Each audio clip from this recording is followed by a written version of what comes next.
memang harus diakui hasil surveinya Ibu Puan hari ini masih di bawah. Bukan hanya di bawah Pak Prabowo, tapi juga di bawah kader PDIP lain, yaitu Mas Ganjar. Ya, masih di bawah. Tapi jangan lupa setelah menjadi calon nanti pilihan masyarakat akan diikat dengan calon yang ada saja. Jadi kalau ada 3 calon nanti, Prabowo, Puan, dan Erlangga, maka orang akan melupakan pilihan Anies Baswedan.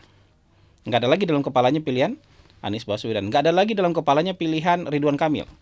Bahkan nggak ada lagi dalam kepalanya pilihan akan ada Ganjar Pranowo. Jadi 3 orang ini akan merebutkan suara-suara masyarakat. Nggak ada lagi AHY gitu ya.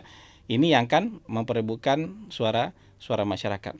Dan memang Pilpres itu ada yang beranggapan wah ini harus kebesaran pribadi. Jadi dia pribadi yang mengantarkan dirinya sendiri menjadi presiden. Tapi menurut saya bisa juga sebaliknya. Mungkin figurnya biasa saja. Elektabilitasnya di survei mungkin awalnya biasa saja. Tapi kalau dia punya organisasi yang kuat, organisasi yang solid, dan banyak modal sosial kapital dia, yang bisa dia optimalkan agar dia bisa menjadi presiden terpilih, itu juga bisa mungkin gitu. Mungkin kejadian kok gitu loh ya. Jadi setelah nanti, nggak usah khawatir, setelah orang ditetapkan jadi calon presiden pasti dia terkenal kok. Karena itu calon presiden tersedia. Mungkin hari ini ada calon presiden belum begitu terkenal. Ya, tapi begitu dia jadi calon presiden, dia otomatis akan terkenal karena hanya itu pilihan yang tersedia. Begitu juga misalnya organisasi yang kuat sudah. Tapi bisa juga ada tokoh-tokoh kuat yang kemudian mendukung Ibu Puan. Ibu Mega itu pernah mengalah dalam tanda kutip ya. Pernah mengalah dalam tanda kutip tahun 2014. Awalnya kan beliau yang didorong-dorong untuk maju Pilpres lagi. Tapi kemudian beliau dengan besar hati kemudian menyerahkan tiket capres kepada Pak Jokowi. Itu yang disebut dengan mengalah dalam tanda kutip. Dan tiket capres ini diberikan oleh PDIP kepada Pak Jokowi 2 kali. Tahun 2014, kemudian tahun 2019. Apakah Ibu Mega akan mengalah lagi untuk ketiga kali? Ya, saya rasa dalam politik itu justru bandulnya akan seperti ini kira-kira. Bu Mega akan bilang ke Pak Jokowi, kami sudah 2 kali bantu Pak Jokowi, atau mungkin lebih banyak lagi bantu Pak Jokowi. Pernah bantu Pak Jokowi di Solo 2 kali, pernah bantu Pak Jokowi di Jakarta, ngasih tiket gitu, sekali, pernah ngasih tiket juga 2 kali untuk Pilpres. Tolong untuk tahun 2024 nanti Pak Jokowi yang bantu kita. Pak Jokowi yang bantu membesarkan calon yang diusulkan oleh Partai Demokrasi Indonesia Perjuangan. Nah kalau diomongin kayak gitu, saya rasa Pak Jokowi nggak akan bilang enggak. Ya ini kan adab ya, adab, sopan santun, etika itu Pak Jokowi nggak akan bilang enggak. Oh ya, saya sudah pernah diberikan tiket oleh PDIP, jadi setelah ini kalau PDIP mendukung seseorang ya Pak Jokowi akan ngasih blessing atau akan membantu mensosialisasikan orang itu. Misalnya ngajak Ibu Puan keliling-keliling, ya, ngajak Ibu Puan keliling-keliling kemana? Ke daerah-daerah.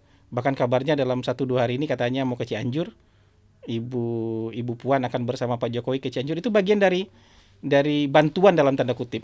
Ya, yang Pak Jokowi membalas jasa PDI Perjuangan. Atau bisa juga bilang ke Mas Ganjar kan populer. Mas Ganjar elektabilitasnya bagus, pendukungnya banyak. Mas Ganjar pernah 2 periode loh dikasih oleh PDIP tiket untuk maju dalam pertarungan gubernur dan 2 kalinya terpilih berkat dukungan organisasi. Nah kali ini kan sudah 2 periode Mas Ganjar jadi gubernur, mau nggak Mas Ganjar? Atau tolonglah Mas Ganjar sekarang bantu calon presiden yang diusulkan atau diusung oleh PDI Perjuangan. Mas Ganjar nggak mungkin bilang enggak. Walaupun dalam hati mungkin harusnya saya jadi presiden nih, jadi calon presiden nih karena elektabilitas saya tertinggi. Tapi kalau diomongin kayak gitu, kan nggak ada yang tiba-tiba simsalabim. Mas Ganjar besar hari ini kan bukan simsalabim. Tiba-tiba Mas Ganjar besar dengan sendirinya kan enggak. Ada peran organisasi di sana, ada peran partai di sana, bahkan ada peran ketua tim sukses Ganjar. Ada orang yang pernah menjadi tim sukses Ganjar kemudian berhasil mendudukan Ganjar sebagai calon gubernur, namanya Ibu Puan Maharani. Jadi kalau saling tolong-menolong, berbalas tolong-menolong itu sah-sah saja dan mungkin saja. Bisa ngomong juga sama Gibran. Mas Gibran sudah diberikan tiket oleh PDI Perjuangan, sekarang gantian Mas Gibran yang bantu PDI Perjuangan untuk menggolkan hat-trick calon presiden PDI Perjuangan, biar 3 kali kita punya capres gitu. Dan itu baru modal sosial yang besar-besar yang kita umumkan, ya, yang kita omongin. Itu bisa bisa banyak modal sosial lain yang bisa dirangkul, yang bisa diajak dan bisa dikerahkan oleh PDI Perjuangan untuk menyukseskan calon yang mereka usung. Ya, tidak hanya soal Mas Ganjar, tapi Bu Puan pun bisa diusung dengan kekuatan yang sama.